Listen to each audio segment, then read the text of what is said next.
নমস্কার বন্ধুরা, লিপিকা কিচেনে সবাইকে জানাই অনেক অনেক স্বাগত। তো আজকে আবারও চলে এসেছি নতুন একটা রেসিপি নিয়ে।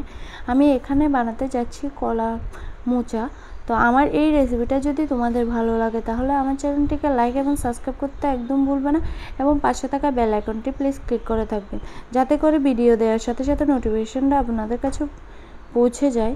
তো প্রথম অবস্থায় আমি কলার মোচাটাকে কুচি কুচি করে কেটে ধুয়ে একটা পাত্রের মধ্যে নিয়ে নিয়েছি।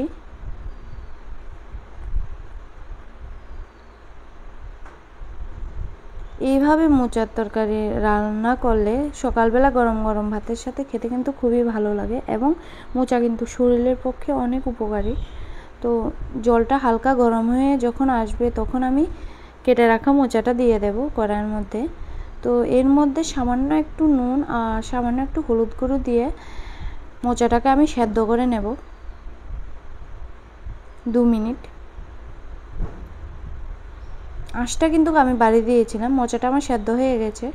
এখন একটা পাত্রের মধ্যে ঢেলে নেব মোচাটাকে। তো চুলার মধ্যে একটা কড়াই বসিয়ে দিয়েছি। এরপরে দিয়ে দিয়েছি লাল তেল, আর দিয়ে দিয়েছি শুকনো লঙ্কা 3টে, আর রসুন 2 থেকে 3 কোয়া দিয়েছি, আর দিয়েছি 5 ফোড়ন। যখন হালকা ভাজা হয়ে আসবে তখন সেদ্ধ করে রাখা আমি মোচাটা দিয়ে দেব। মোচার ভিতর যে জলটা ছিল এটা কিন্তু ছেঁকে নেবেন। তো আরও একটা কথা, যে আমি ডালটাকে কিন্তু সেদ্ধ করে রেখেছি।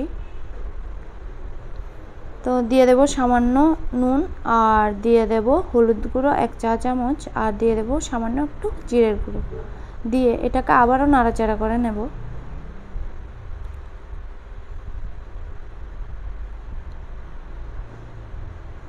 দিয়ে দেব কাঁচা লঙ্কা কুচি 2 থেকে 3টে। এরপরে সেদ্ধ করে রাখা মুসুরির ডালটা আমি দিয়ে দেব, দিয়ে আবারও এটাকে নাড়াচাড়া করে রান্না করে নেব কয়েক মিনিট।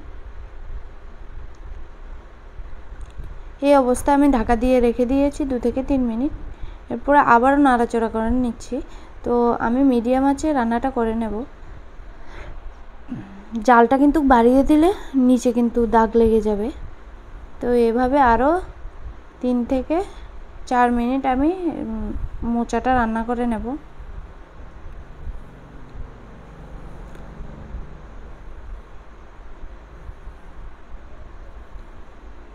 রান্নাটা প্রায় আমার হয়ে এসেছে।